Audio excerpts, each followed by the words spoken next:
कि पाश्चात्य सभ्यता भारत की नारियों को प्रभावित कर रही है। भारत की नारियों को पाश्चात्य सभ्यता प्रभावित कर रही है, लेकिन श्री जानकी जी ने आर्यावर्त की कुलवधू है, इक्ष्वाक वंश की कुलवधू है, आर्यावर्त की बेटी है, वो मां है। उन्होंने विदेशी सभ्यता को नतमस्तक कर दिया लंका में श्री किशोरी जी ने अपने प्रभाव से। लेकिन आज पश्चिमी सभ्यता हमारी बहन बेटियों को प्रभावित करे, ये दुख की बात है। क्या रामायण सुनती हो, क्या रामायण को पढ़ती हो, समझ में नहीं आता है। अगर रामायण को ठीक से आज का प्रसंग सुन लो और इस पर विचार करना पड़ेगा, और ये मेरे शब्द जो है हृदय में अंतःकरण में रखने पड़ेंगे। जब भी कोई ऐसी चुनौती आए तो इन शब्दों पर विचार करना पड़ेगा। इन शब्दों के माध्यम से आपको अपने धर्म और सत्य की रक्षा करनी पड़ेगी, तभी साधु की आत्मा को शांति मिलेगी। कल्चर क्या आया? कल्चर ये आया कि आज पश्चिमी सभ्यता के कारण भारत में महिलाओं ने कटिंग छटिंग सेटिंग ये शुरू कर दिया। बोलो गलत कह रहा हूं क्या? मैं गलत नहीं कह रहा हूं, मैं सही बात कह रहा हूं। ये सभ्यता कहां की है? ये पश्चिम की सभ्यता है, जिसने प्रभावित कर दिया है। दुख होता है। और आपको एक बात बता दें, सिंदूर मंडप के नीचे किस स्थान पर लगाया जाता है सबको मालूम है? मस्तक के मध्य भाग में लगाया जाता है। बोलो लगाया जाता है कि नहीं? हमने तो यही सुना है, मस्तक के मध्य भाग में सिंदूर लगाया जाता है। आजकल सिंदूर साइड में चला गया। किसने कहा तुमसे? ये बताओ किसने कहा? अपने मन से? यानी सिंदूर को ही साइड में कर दिया है। खबरदार भाई, बुरा लग जाएगा, लग जाए, हम तो आज चले जाएंगे। अभी तक नहीं गए हम, इसलिए कि हमें कथा सुनानी थी रोज, और तुम लोग नहीं आती तो फिर कहां से कथा होती? किसको सुनाते? ये कमेटी वाले लोग, समिति वाले कहते महाराज ऐसी बात कह रही कि पंडाल ही खाली हो गया, अब क्या करो, अब कहां से लावे श्रोता? लेकिन आज तो मैं जा रहा हूं, इसलिए जी भर के कह के चला जाऊं, हमें कोई दिक्कत नहीं। जब बार बार याद करोगे तब आऊंगा, बार बार याद करोगे तब आऊंगा प्यारे। इसलिए हमारी बात को अन्यथा नहीं लेना, और सभी से कह रहा हूं। इसलिए कि शर्म लग रही है। फैशन, मेकअप आधुनिक हो गया है, और ये आधुनिक मेकअप कहता है कि सिंदूर मध्य भाग में, मस्तक के मध्य भाग में नहीं लगाना चाहिए, साइड में, है ना? आपको एक बात बता दूं, ये व्यंग भी है और चेतावनी भी है, और इस पर विचार करने की जरूरत भी है। मुंबई गया में प्रणाम करने वालों की लाइन लगी हुआ, वो जाता है सब जगह। आगरा में आते तब भी लाइन लग जाती है। क्यों? समय से कुछ भोजन भी नहीं कर पाते हैं ना विश्राम।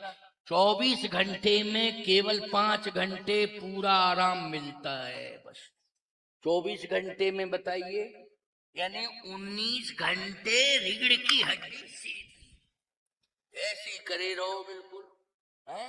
क्योंकि आराम ही नहीं दे रहे हो, ना करने दे रहे हो। कोई बात नहीं, हम तो साधु हैं सो बर्दाश्त कर रहे हैं, और कोई होता तो अस्पताल में भर्ती हो जाता। ये तो साधु का शरीर है, पुरानी ताकत है, क्यों भाई, वो काम आ रही है अभी।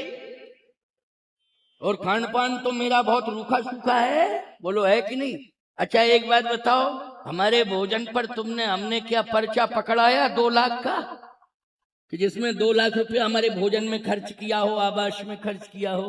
बोलो भाई, बहुत साधारण भोजन है, मूंग की दाल, रूखी रोटी, ज्यादा से ज्यादा कोदो का चावल,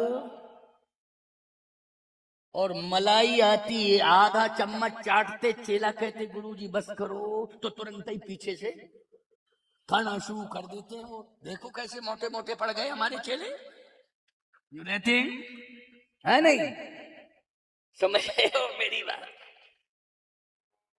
परंतु एक बात सुन लो, लाइन लगी मुंबई में, अच्छा बैठो, आओ, आशीर्वाद, धन्यवाद, बहुत बहुत आशीर्वाद, विराजो विराजो, बैठिए बैठिए। तो मेरी बात को सुनो जरा, बहुत आनंद से सुनो। लोग प्रणाम कर रहे थे, मैं आशीर्वाद दे रहा था। एक सज्जन ने प्रार्थना की कि महाराज जी हम भले ही आधा घंटे, 1 घंटे, 2 घंटे इंतजार करें, लेकिन 5 मिनट आशीर्वाद लेंगे जब सब चले जाएंगे तब। हमने कहा तो कर ले इंतजार, अच्छी बात है।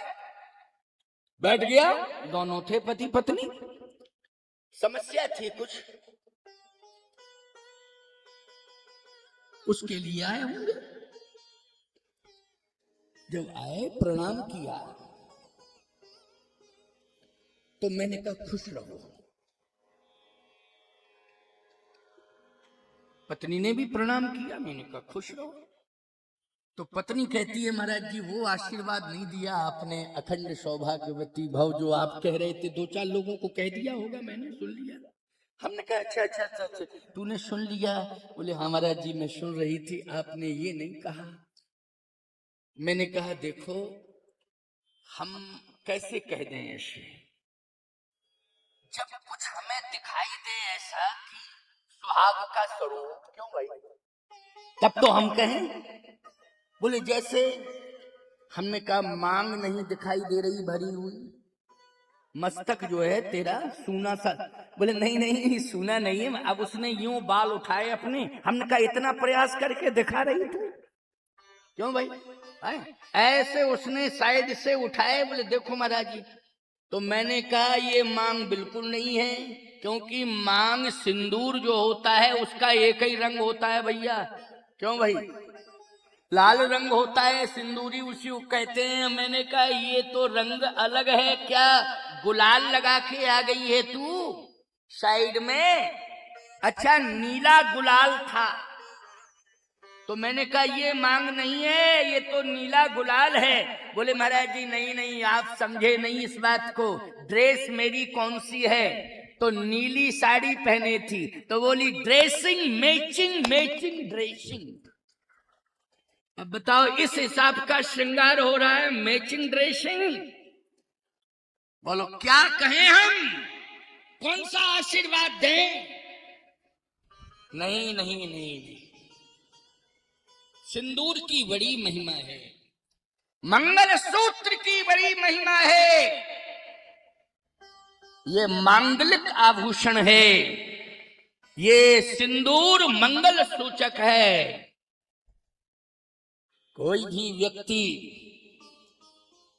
समाज में सुहागवती नारी के श्रृंगार और उसके सिर पर रखा हुआ घट से भरा, जल से भरा घट अगर देख लेता है तो ईमानदारी के साथ बताओ, वो तुरंत ही मन प्रणाम करने लगता है कि आज शुभ शगुन मिल गया, आज क्या हो गया, शुभ शगुन हो गया। कितनी बड़ी बात है ये, बहुत बड़ी बात है। लेकिन पश्चिमी कल्चर माताओं तुम्हारे सामने जीरो है। जो सनातन का कल्चर है, जो सनातन की संस्कृति है, पाश्चात्य संस्कृति, पश्चिमी कल्चर जीरो। क्योंकि तुमने जो काम किया है वो दुनिया की किसी नारी ने नहीं किया है, भारत की नारी के अलावा। और ये सत्य है, पढ़ लिख करके चाहे जितनी योग्य हो गई हो पश्चिमी कल्चर की नारी,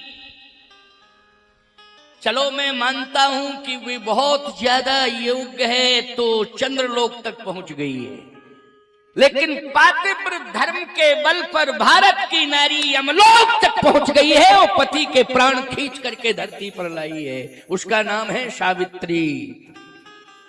बोलो है ना सावित्री, पति के प्राण लाती है, यम की चौखट से पहुंच के ललकार के फटकार के यम को, और हठात उसने अपने पति के प्राण खींच लिए और वापस लाई है, जीवित कर दिया। यह है आर्यावर्त की नारी, यह है पातिव्रत धर्म। इसलिए पीछे नहीं जाना है, आगे बढ़ो।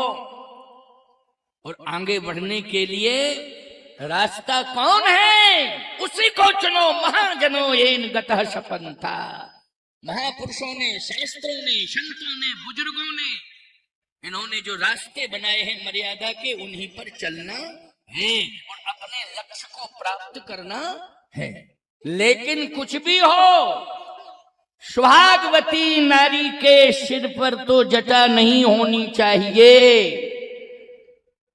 क्यों? सुहागवती नारी का अर्थ है श्रृंगार, और श्रृंगार का अर्थ है कि केशों को संभालना। बोलो भाई, श्रृंगार का क्या अर्थ है? केशों को संभालना। और जो केस संभाले जाते हैं वो केस उलझते नहीं हैं। लेकिन आज किशोरी जी की क्या दशा हो गई? किशोरी जी ने जटाएं बनाई नहीं है, लेकिन 14 महीने तक श्रृंगार नहीं किया। प्रभु राम से अलग हो गई, लंका में बैठी हुई है, रो रही हैं। कल मैंने कथा सुनाई थी कि रावण ने सीता जी का हरण किया और कहां ले गया? लंका में, अशोक वाटिका में। अशोक वाटिका में स्थापित किया। 14 महीने तक किशोरी जी ने श्रृंगार नहीं किया। अब माताएं प्रश्न कर सकती हैं कि महाराज जी, अगर पति है संसार में तो श्रृंगार करना चाहिए, श्रृंगार करना चाहिए। तो श्री रामभद्र जो हैं, किशोरी जी ने ऐसा क्यों किया? पति की उपस्थिति में ही श्रृंगार होना चाहिए, क्योंकि जो श्रृंगार किया जाता है वो पति को रिझाने के लिए किया जाता है, संसार को रिझाने के लिए नहीं किया जाता है। इसलिए पति की उपस्थिति में विशेष श्रृंगार करना चाहिए, नहीं सामान्य श्रृंगार में ही रहना चाहिए। अगर पति उपस्थित नहीं है तो श्रृंगार तो करना चाहिए, लेकिन सामान्य श्रृंगार होना चाहिए। जैसे मस्तक पे सिंदूर होना चाहिए, पति भले ही दूर चला गया हो, नित्य होना चाहिए ये। और मंगल सूत्र होना चाहिए, पति भले ही दूर चला गया हो। लेकिन विशेष श्रृंगार तो तब होना चाहिए जब पति उपस्थित हो। ये बात साधु कहेगा और किसी की हिम्मत नहीं है कहने की, साधु ही कह सकता है। पूरी दुनिया मेरी बात सुन रही है। खैर,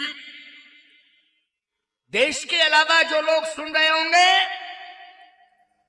हिंदुस्तानी परिवार, अगर हिंदू संस्कार वहां होंगे सनातन के, तो वहां भी वो हिंदू सनातनी श्रृंगार कर रही होंगी, हमारी बहन बेटियां जो रह रही होंगी।